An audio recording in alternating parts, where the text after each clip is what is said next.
Good evening, ladies and gentlemen. Thanks to the generosity of the Rhodes Scholarship, I have the immense privilege to study at one of the leading universities in the world, to come together with the brightest students from across the globe, to live in this beautiful and expensive city, to experience British cuisine at its finest, and successfully top up my laundry card. It's strange to think that it's been almost a year since I arrived in Oxford.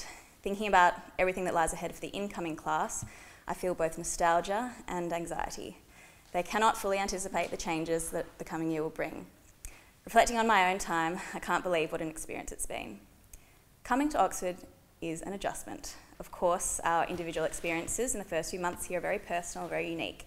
That said, I'd be hard-pressed to think of a scholar who has not faced challenges, and equally, a scholar who has not enjoyed that experience.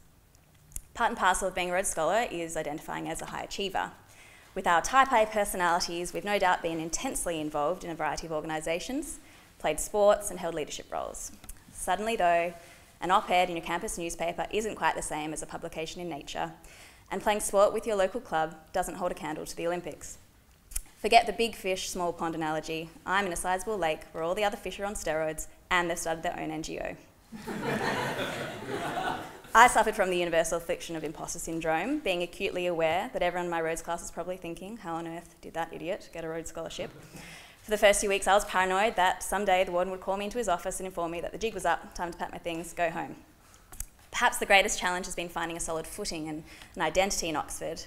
We all come from environments, diverse as they are, where we were thriving, contributing to society in a meaningful way. And arriving in Oxford, I had to make new ties, anchor myself again, and find my niche academically. I'm happy to say that these initial difficulties have well and truly subsided for me, as I believe they have for most of us.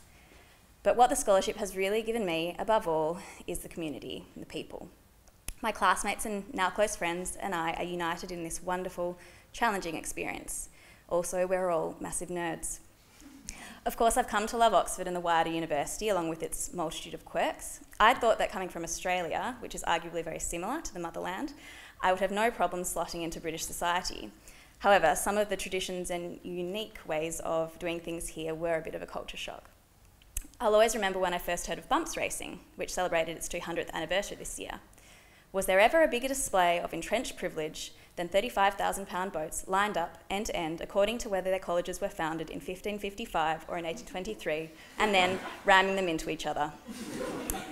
Then you have subfusk, which is not only for matriculation and other rite of passage, but compulsory for all examinations. And the recent referendum in favour of keeping subfusk for exams demonstrates ongoing support of this strange practice. The time ceremony at Merton takes place when we transition from British summertime to Greenwich Mean Time to maintain the space-time continuum. Obviously, walking backwards around a quad for an hour in subfusk, drinking port. And my own college, St John's, served soup with outlandishly large spoons in what was an original effort by scandalised fellows to impose table manners on students who were so poor and hungry that they put the whole spoon in their mouths. And when I was chastised for standing up while the high table was still seated, my response of, "Oh, okay, no worries," was met with suspicion. While some traditions are cherished, it's heartening to see how many things have changed. Oxford has recently appointed its first female Vice-Chancellor. We have the Athena Swan program supporting women in science, technology, engineering and mathematics. 2015 marked the inaugural Women's Blues race on the Tideway. We're now having broader conversations about welfare, consent and race. We are encouraged to be aware of stress and mindfulness and taught strategies for both self-care and caring for each other. Nonetheless, there's often friction in Oxford between the old and new, both in the way things are changing academically and socially and in the physical sense. A good example of this is, as some of my friends at Merton have discovered, having only baths because the builders in the 1970s believed that showers were a fad. There is evidently a way to go in an institution where change isn't slow but rather glacial. This year, a prominent university-affiliated sports club actively voted to maintain its male-only membership status, and students of colour found the gates of Oxford were not always open to them.